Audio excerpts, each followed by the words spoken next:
ಬಹಳ ಹೆಮ್ಮೆಯಿಂದ ಜಾಹೀರಾತುಗಳನ್ನು ಪಡ್ಕೊಂಡಿದ್ದಾರೆ, ಸಂತೋಷ. ಈಗ ಸಿದ್ದರಾಮಯ್ಯನವರ ದಾಖಲೆ ಬಗ್ಗೆ ನಾವು ಚರ್ಚೆ ಮಾಡೋಣ. ಕೋಗಿಲು ಪ್ರಕರಣ ಚರ್ಚೆ ನಡೀತಾ ಇದೆ. ಅಕ್ರಮ ವಲಸಿಗರಿಗೆ ಮನೆಯನ್ನ ಕೊಡ್ತೇನೆ ಅಂತೇಳಿ 24 ಗಂಟೆಯಲ್ಲಿ ಘೋಷಣೆ ಮಾಡಿದ್ರು. ಮನೆ ಕೆಡವಿದ್ದಾರೋ ನೀವೇ, ಕಾಂಗ್ರೆಸ್ ಸರ್ಕಾರನೇ. 2.5 ವರ್ಷದಲ್ಲಿ ರಾಜ್ಯದಲ್ಲಿರ್ತಕ್ಕಂಥ ಬಡವರಿಗೆ ಒಂದು ಮನೆ ಕೊಡೋದಕ್ಕಾಗಲಿಲ್ಲ ಕಾಂಗ್ರೆಸ್ ಸರ್ಕಾರಕ್ಕೆ. ನೀವು ಹಿಂದೆ ಹೇಳ್ಕೊಂಡು ರಾಜ್ಯದ ಮುಖ್ಯಮಂತ್ರಿಗಳಾಗಿ ತಮ್ಮ ಬೆನ್ನನ್ನು ತಡ್ಕೊಳ್ತಾ ಇದ್ದೀರಲ್ಲ, ಒಬ್ಬ ಬಡವನಿಗೆ ಮನೆ ಕೊಡೋದಕ್ಕಾಗಲಿಲ್ಲ. ಇದೇ ನೀವು ಮಾಡಿರ್ತಕ್ಕಂಥ ಸಾಧನೆ. ಹಾಗಾದ್ರೆ ವಾಲ್ಮೀಕಿ ಅಭಿವೃದ್ಧಿ ನಿಗಮ ಹಿಂದೆ ಮರ್ತ ಹೋಯಿತು ಮುಖ್ಯಮಂತ್ರಿಗಳಾದ್ಮೇಲೆ. ಪರಿಶಿಷ್ಟ ಪಂಗಡಗಳ ಅಭಿವೃದ್ಧಿಗೆ ಮೀಸಲಿಟ್ಟಿರ್ತಕ್ಕಂಥ ಹಣವನ್ನ ದೋಚಿ ಪಕ್ಕದ ತೆಲಂಗಾಣ ರಾಜ್ಯಕ್ಕೆ ತೆಗೆದುಕೊಂಡೋಗಿ ಸಾವಿರಾರು ಬೇನಾಮಿ ಅಕೌಂಟ್ಗಳನ್ನ ಸೃಷ್ಟಿ ಮಾಡಿ ಬ್ಯಾಂಕ್ ಅಕೌಂಟ್ಗಳಿಂದ ಕ್ಯಾಶ್ ವಿಡ್ರಾ ಮಾಡಿ ಯಾವ ರೀತಿ ಲೋಕಸಭಾ ಚುನಾವಣೆ ಬಳಸಿದ್ದಾರೆ ಅನ್ನೋದು ಎನ್ಫೋರ್ಸ್ಮೆಂಟ್ ಡೈರೆಕ್ಟರೇಟ್ನ ಪ್ರೆಸ್ ನೋಟ್ ನಿಮಗೆಲ್ಲ ಗೊತ್ತಿದೆ. ಇದು ಸಿದ್ದರಾಮಯ್ಯನವರ ಸಾಧನ. ಹಾಗಾದ್ರೆ ಬಡವರಿಗೆ ಮೀಸಲಿಟ್ಟಿರ್ತಕ್ಕಂಥ ನಿವೇಶನವನ್ನ 14 ನಿವೇಶನಗಳನ್ನ ತಮ್ಮ ಕುಟುಂಬಕ್ಕೆ ಕೊಡ್ಕೊಂಡು ಆ ಬಡವರಿಗೆ ಮೈಸೂರು ಜಿಲ್ಲೆನಲ್ಲಿ ಅನ್ಯಾಯ ಮಾಡಿದ್ರಲ್ಲ, ಮೈಸೂರಿನ ಮೂಡ ಹಗರಣ ಇವತ್ತು ಕೂಡ ರಾಜ್ಯದ ಜನ ಮರ್ತಿಲ್ಲ. ಯಾವ ಮುಖ್ಯಮಂತ್ರಿಗಳು ಸಿದ್ದರಾಮಯ್ಯನವರು ಭಾರತೀಯ ಜನತಾ ಪಾರ್ಟಿ ನನ್ನನ್ನು ತೇಜೋವಧ ಮಾಡೋದಕ್ಕೋಸ್ಕರ ಹಗರಣ ಅಂತ ಹೇಳ್ತಾ ಇದ್ದಾರೆ. ಆ ಮೋಡದಲ್ಲಿ ಯಾವುದೇ ಹಗರಣ ನಡೆದಿಲ್ಲ ಅಂತ ಹೇಳಿದಿಲ್ಲ ಸಿದ್ದರಾಮಯ್ಯನವರೇ. 14 ನಿವೇಶನಗಳು ನ್ಯಾಯಬದ್ಧವಾಗಿ ಬಂದಿದೆ ನಮ್ಮ ಕುಟುಂಬಕ್ಕೆ ಅಂತ ಹೇಳಿದಂತ ಸಿದ್ದರಾಮಯ್ಯನವರು ಯಾರಿಗೂ ಗೊತ್ತಿಲ್ಲದೇನೆ ರಾತ್ರೋರಾತ್ರಿ 14 ನಿವೇಶನಗಳನ್ನ ಮೈಸೂರು ಮೂಡಾಗೆ ಹಿಂದಿರುಗಿಸ್ತೇನೆ ಅಂತೇಳಿ ಪತ್ರ ಬರೆದಿದ್ದು ಮರ್ತೋಗಿದೆ ಸಿದ್ದರಾಮಯ್ಯನವರಿಗೆ. ತಮ್ಮ ಹಿಂದಿನ ಅವಧಿಯಲ್ಲಿ ಬಂದಂತ ಕಾಂತರಾಜ್ ವರದಿ ಈ ಬಾರಿ ಮುಖ್ಯಮಂತ್ರಿ ಆದ್ರೂ ಕೂಡ ಅದನ್ನು ಅನುಷ್ಠಾನ ಮಾಡೋದಕ್ಕಾಗಲಿಲ್ಲ.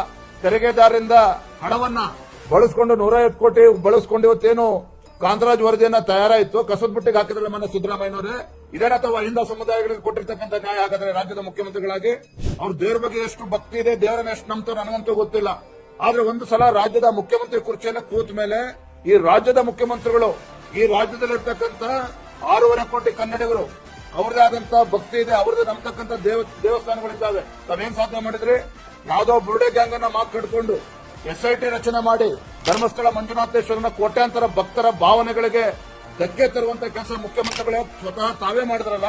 ಆ ಭಗವಂತನಿಗೆ ಒಳ್ಳೇದು ಮಾಡಿದ್ರೆ ಸಾಧ್ಯನ? ಹಾಗಾದ್ರೆ ಅರ್ಬನ್ ನಕ್ಸಲಿಸ್ಟ್ ಮಾತುಗಳನ್ನು ನಂಬಿಕೊಂಡು ಧಾರ್ಮಿಕ ಶ್ರದ್ಧೆಗೆ ಧಕ್ಕೆ ತರುವಂತ ನಿಟ್ಟಿನಲ್ಲಿ ನೀವೇನು ಎಸ್ಐಟಿ ರಚನೆ ಮಾಡಿದ್ರಿ? ಇದು ಮುಖ್ಯಮಂತ್ರಿಗಳು ಮಾಡಿರ್ತಕ್ಕಂಥದ್ದು ಮಹಾ ಅಪರಾಧ. ಇದೇನ ನಿಮ್ ಸಾಧನೆ? ಹಾಗಾದ್ರೆ ಚಿನ್ನಸ್ವಾಮಿ ಕ್ರೀಡಾಂಗಣ ಪ್ರಕರಣ ಕಾಲ್ ತುಳಿತಕ್ಕೆ 11 ಜನ ಬಲಿಯಾದ್ರು. ಇವತ್ತು ಯಾವುದೇ ಎಸ್ಐಟಿ ಯಾರೇ ಕ್ಲೀನ್ ಚಿಟ್ ಕೊಟ್ಟಿರ್ಬೋದು ರಾಜ್ಯದ ಮುಖ್ಯಮಂತ್ರಿಗಳಿಗೆ. ಆದ್ರೆ ವಾಸ್ತವಿಕ ಸತ್ಯ ಏನು ಅಂತ ಹೇಳಿದ್ರೆ, ಮುಖ್ಯಮಂತ್ರಿಗಳು ಉಪಮುಖ್ಯಮಂತ್ರಿಗಳು ಪ್ರಚಾರವನ್ನ ಗಿಟ್ಟಿಸಿಕೊಳ್ತಕ್ಕಂಥ ಲೆವೆಲಿಗೆ 11 ಜನ ಅಮಾಯಕರ ಬಲಿಯನ್ನು ತೆಗೆದುಕೊಂಡ್ರಲ್ಲ. ಇದೇನ ನೀವು ಮಾಡಿರ್ತಕ್ಕಂಥ ಸಾಧನೆ ಕಳೆದ 2.5 ವರ್ಷದಲ್ಲಿ ಮುಖ್ಯಮಂತ್ರಿಗಳಾಗಿ?